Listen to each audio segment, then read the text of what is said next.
Y yo tuve la suerte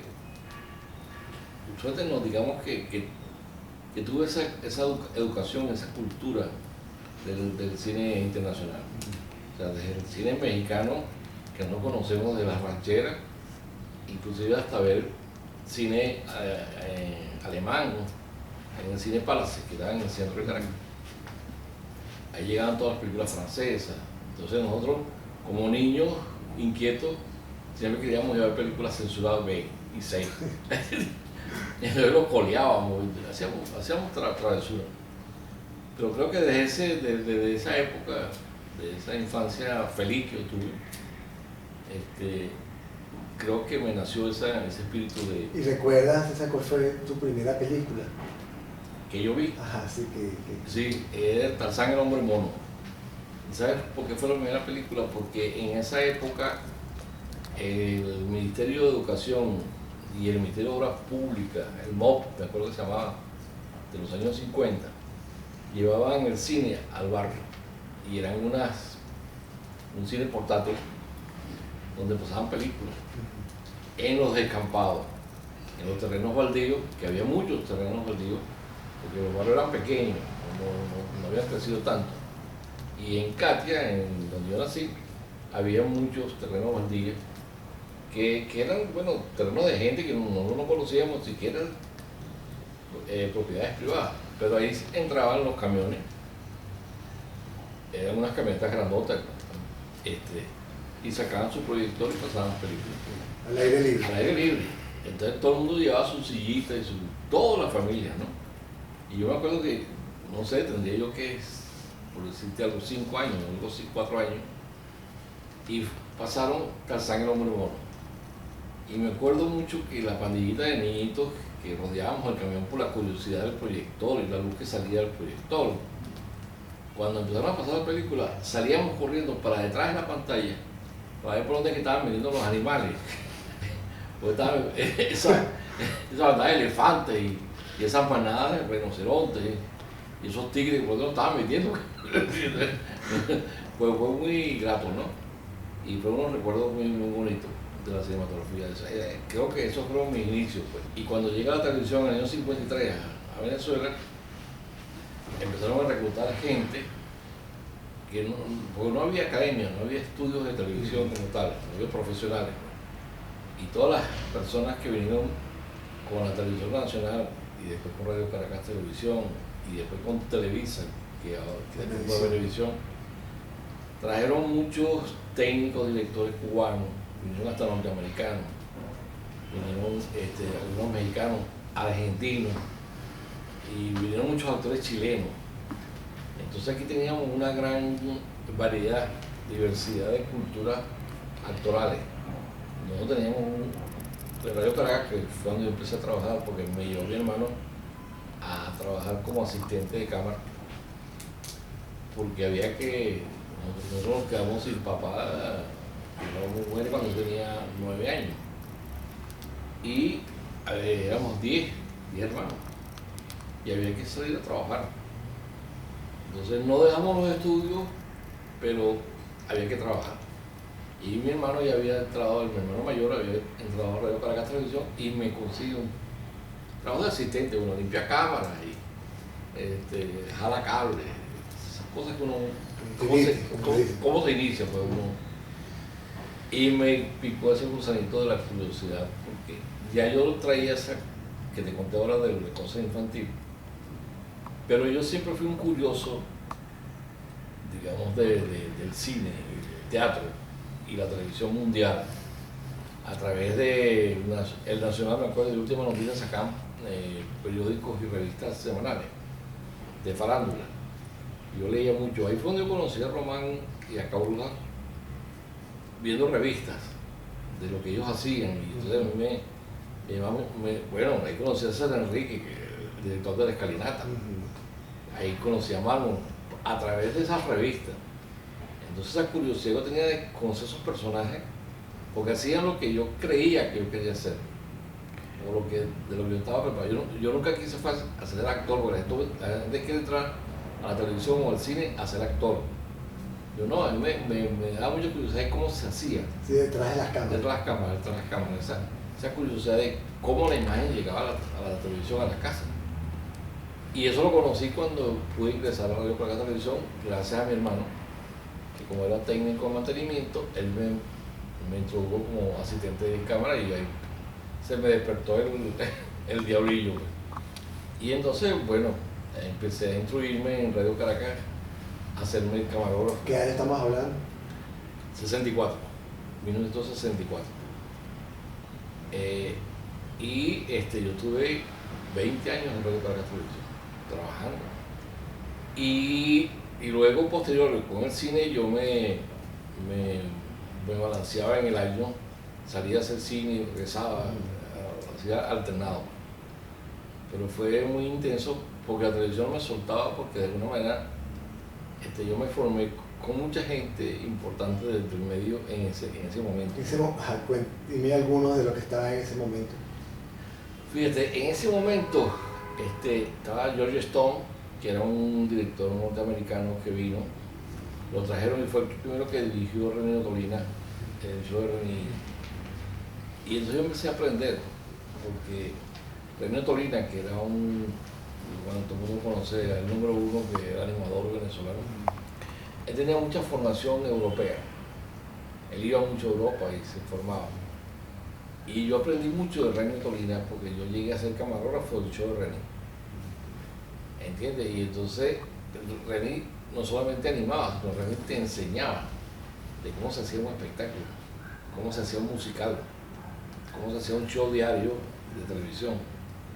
Y no solamente de René, yo trabajé con Elsa Doble, la periodista que lamentablemente falleció. Trabajé con Amador Endayán. Yo trabajé con mucha gente que era importante en ese momento y que de alguna manera me enseñaban. Yo me arribaba porque me enseñaban y yo quería aprender mucho.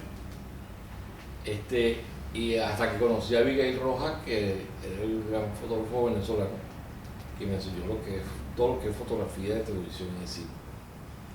Pero ese diario laboral con esos grandes monstruos de la televisión venezolana, pues ellos también tuvieron formación aquí y viajaban obviamente y se instruían y regresaban.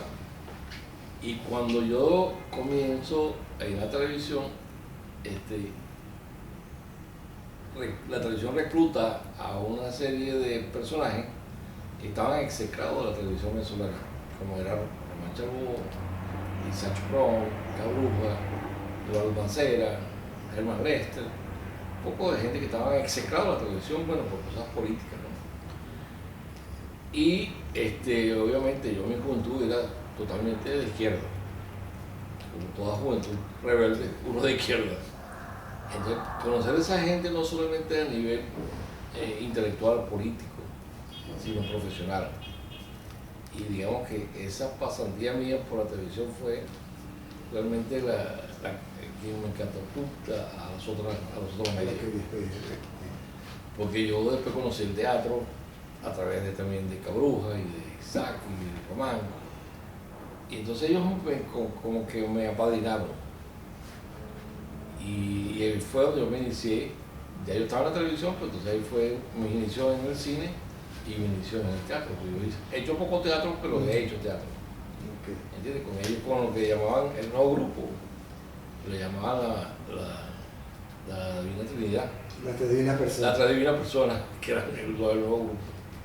Y ahí también conocí a Hugo Bolivia. ¿Entiendes? O sea, fue muy rica, pues. O sea, mi formación a nivel intelectual fue muy rica en ese sentido, ¿no? Porque si los Rómulo Gallegos se compran los derechos de todos los cuentos de Rómulo, porque, ¿sabes? Una cosa curiosa que muy pocas personas sabían que Rómulo Gallego escribía cuentos. Él se conocía por Doña Bárbara, por la Trepadora, las novelas de él. Y resulta que tenía más de 25 cuentos escritos. Y también tuve al cargo de la producción ejecutiva del ciclo Rómulo Gallego. Entonces yo daba clases a la juventud que se estaba formando. Ahí estaba Luis Alberto Lamata, Luis Mazo, esos directores que en ese momento eran jóvenes, y yo fui su instructor como director. Y Radio Paracas compró el ciclo de Rómulo Gallego, los derechos. Hicimos 16 cuentos de los 20 y tantos que tenía escrito. Y salió el ciclo de oro de Rómulo Gallego, que tuvo mucho éxito, tuvo mucha relevancia en esa época. La hora menguada, el inmigrante, todas esas cosas. Todos esos directores nuevos que yo le daba clase hicieron ese ciclo. Eso fue también maravilloso. Yo vi cosas maravillosas. Sí, porque era una cosa de que no había escuela y se estaba formando las escuelas. Y salió la primera escuela, que era la escuela de cine, la Academia de Ciencias y Cine de Televisión, que empezó en el Parque Central. Y ahí yo fui profesor, y hubo muchos profesores por ahí. Estuvo Manuel Bermúdez como semiólogo, Manuel Mérida, que era un gran escenógrafo de la época, bueno, grandes maquilladores. Bueno, eso fue una gran escuela, porque ahí fue donde se reunieron todos los talentos para instruir a las nuevas generaciones de gente que quería hacer televisión. Así fue como me inicié en la televisión, y así fue como me desplayé. Hasta gerente general fui en Radio Caracas. El Azul fue la gran novela para mí, bueno, no solamente por el premio internacional que me otorgaron, sino que fue la primera experiencia, digamos, de una gran producción, donde tuve grandes actores trabajando conmigo. Pero la gran novela de la época fue Natalia 89. Ahí estuvo Gustavo Rodríguez, ahí empezó María Conchita Alonso, estaba jovencita. Y hacía una estudiante que se enamoraba de Gustavo Rodríguez, que era su profesor. Por ahí estuvo Marina, bueno, estaba hablando de ahí al principio. Pero Natalia 89 fue si yo pongo a dimensionar en el tiempo, fue la novela que me dio más satisfacción, porque tenía un gran guión, que era un guión que estaba escrito por Cabruja. Y realmente me da la libertad a mí de ser muy creativo con los actores y las puestas de escena y la imagen. Y anécdotas miles, porque en Estefanía, que vino después, que era la cuestión de la dictadura de Pérez Jiménez, ahí también estuvo Gustavo, estuvo Luis Rivas, que hacía Pérez Jiménez, estaba Ben Simón, estaba Julio Alcázar, entonces la plana mayor. Una de las anécdotas más graciosas, vamos a llamarlo así, es que Gustavo Rodríguez, cuando hacía Escobar, que era Pedro Estrada, tú sabes que la gente, las muchachas de la época y mujeres profesionales iban a Radio Caracas a hacer cola para visitar a Gustavo Rodríguez, para que él las atendiera en el camerino. Ahí pasaba cualquier cosa, cualquier desastre. Y yo con Gustavo, como fui un gran amigo de Gustavo, yo me reía mucho y yo me contaba las cosas que él hacía. Hicimos una gran travesura, y esta es una gran travesura que la inventé yo, que fue que pusimos micrófonos escondidos y una camarita así como esa que tiene esto aquí, chiquitica. Ahí creo que estaba pasando. Cámara indiscreta. Fue realmente censurable, nunca se vio. Esa fue una gran travesura. Pero fue bien grato.